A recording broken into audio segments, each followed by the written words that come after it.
Thank you. And what I love about what you said there is not just the promises, which, by the way, who was the first person to talk about not taxing tips? I'm just saying. Yes, you were the first. In fact, they've never said it again.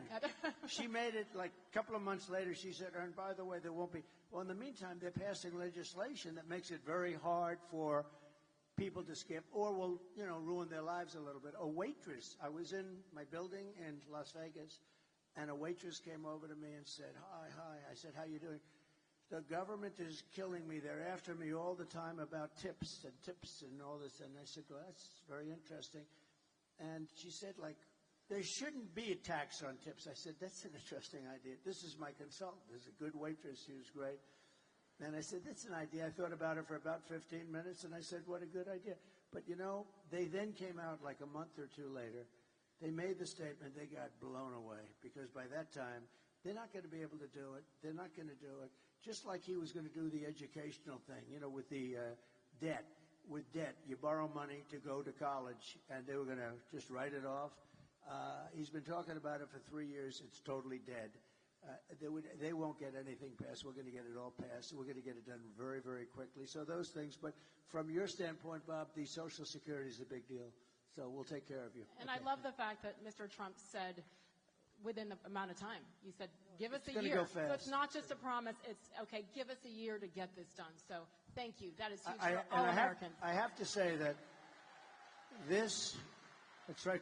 You said 15 days. That's right. It's hard to believe. 15 days until we get to be great again, right?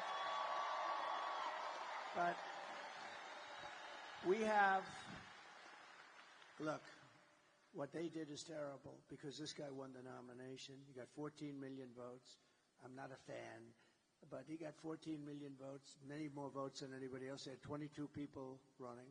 Kamala was running too, and she was the first one to drop out. Shockingly, he picked her to run, which, I think he wished he had that decision to do over again. And they took it away from him. They took the presidency away. This is the first time in the history of our country, it was taken away like you take candy from a baby.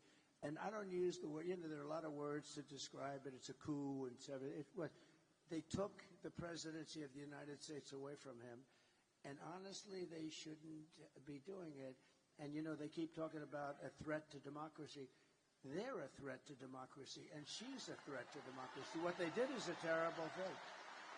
And just to finish, I believe that Joe Biden likes me more than he likes Kamala.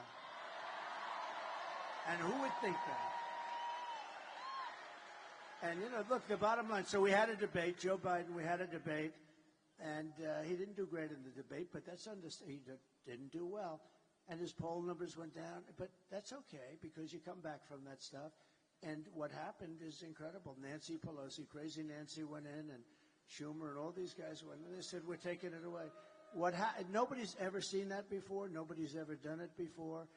And it should never happen again. It was a terrible thing. I will say that. I think at the end of the day, all anyone wants, even if your man or woman doesn't win the race, win the competition, it's just for it to be done fairly. That's all that people want. So I agree. Here we go. 15 days.